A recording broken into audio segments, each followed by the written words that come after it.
I wanted to talk about the NAR settlement that's in progress. It's the National Association of Realtors settlement that's in progress right now. You see it all over the news about broker commissions. Okay. Let's say a borrower is coming in and they now have to, pay their buyer's agent. Okay. What type of programs are in place? And what are lenders going to do to allow that to happen if that buyer doesn't have cash out of pocket and wants representation? So assuming all this comes to fruition, let's just say the settlement is, agreed upon, and there are no concerns. We have this, starting in July, as you mentioned. So from a lending perspective, really you look at it two ways. If the buyer has to pay or compensate their agent themselves, there's really one of two ways they can do this. They can actually pay them out of their own funds, a traditional, check or cash, wherever it may be, something that we can document. Or, we're trying to come up with ways where it can be financed. And with this area, it's a little bit gray because it hasn't been officially approved. But, one thing we've done in the past when we have a situation similar to this is they can first ask the sellers for a closing cost credit.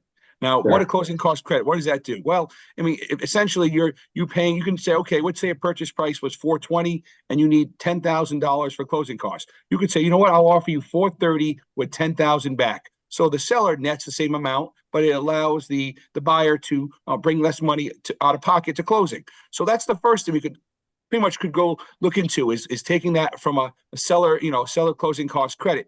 But the one problem with that is there are limitations based on the program. And certain Sure. programs, FHA is pretty good. They're 6%, up to 6% of the purchase price is what a seller can actually give them as a concession or a credit.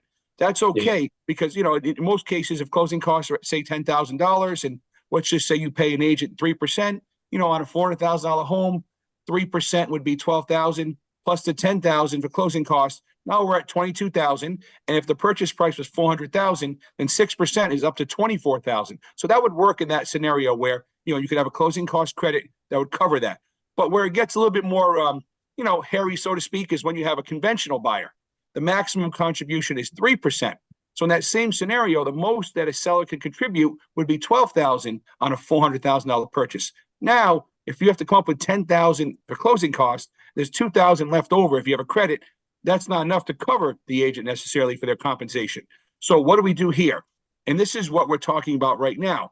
One would be, if the government or Fannie Mae, Freddie Mac, the different, programs, if they would allow us to up that number in that scenario, the percentage that a seller can contribute. Because I think, to have it just financed, it might be an option. Lenders would have to then figure out a way so that we can comply with what the guidelines are. And this is where it's being worked on right now. I do think that eventually, I think all parties will come to an agreement and say, you know what, we're going to allow the seller to give a higher closing cost credit, even beyond the normal guidelines, to make this work. Because I think this is going to be a concern if it doesn't happen this way.